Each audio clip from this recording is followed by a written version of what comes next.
എങ്ങനെയുണ്ട്? Good movie. DOP അടിപൊളി, editing അടിപൊളി, സൂപ്പർ. ബ്രോ എങ്ങനെയുണ്ട്? ചേട്ടാ എങ്ങനെയുണ്ടായിരുന്നു? കുഴപ്പമില്ല, ആവറേജ് പടമാണ്. നല്ല പടമായിരുന്നു. എന്താണ് എടുത്ത് പറയാൻ ഇഷ്ടപ്പെട്ടത്? എന്താ പറയാ, ഇന്റർവെല്ലിന് ശേഷം രോമാഞ്ചം.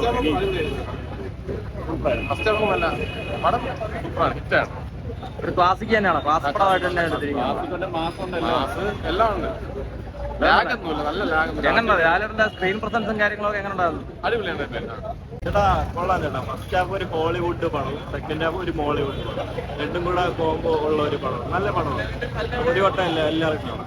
ഒരു മേക്കിംഗ് ഒക്കെ ആണെങ്കിൽ ഫുൾ ഹോളിവുഡ് ടച്ചാണ് കൂടുതൽ, അങ്ങനെയാണ് എടുത്തു വെച്ചിട്ടുള്ളത്.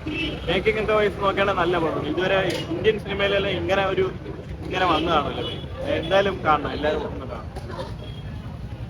എങ്ങനെയുണ്ടായിരുന്നു? എന്താണ് ഇഷ്ടപ്പെട്ട എന്താ പടത്തില്? എങ്ങനെയുണ്ടായിരുന്നു? ഫസ്റ്റ് ഹാഫ് കുറച്ചൊക്കെ ഒരു ചെറിയ രീതി ഫീൽ ചെയ്ത് കുഴപ്പമില്ല. പക്ഷെ സെക്കൻഡ് ഹാഫാണ് പടം കുറച്ച് നല്ലതായിട്ട് തോന്നി. പിന്നെ മൊത്തത്തിൽ പടം കൊള്ളാം, അടിപൊളിയാണ്. ലാലേട്ടനൊക്കെ സൂപ്പറായിട്ട്, പൃഥ്വിരാജിന്റെ ഡയറക്ഷൻ അടിപൊളി. എന്നാ എടുത്ത് പറയാം, ഖുറേഷി എബ്രഹാം ആണോ സ്റ്റീഫൻ നെടുമ്പള്ളിയാണോ കിടുക്കിയത്? ഖുറേഷി എബ്രഹാമാണ് കിടുക്കിയത്. എന്താണ് ഇഷ്ടപ്പെട്ട? എന്താണ് ഇഷ്ടപ്പെട്ട പടം? ഇഷ്ടപ്പെട്ടു, സൂപ്പർ പടം. എങ്ങനെ സ്റ്റീഫൻ നെടുമ്പള്ളിയാണോ ഖുറേഷി എബ്രഹാം ആണോ കൂടുതൽ കലക്കിയത്? മോഹൻലാൽ കലക്കിയിട്ടുണ്ട്. എങ്ങനെ അവരുടെ കോമ്പോ ഉണ്ടായിരുന്നു പൃഥ്വിരാജ് മോഹൻലാലോട്ട്? നമ്മൾ കണ്ടതാണ്, അടിപൊളിയാണ്.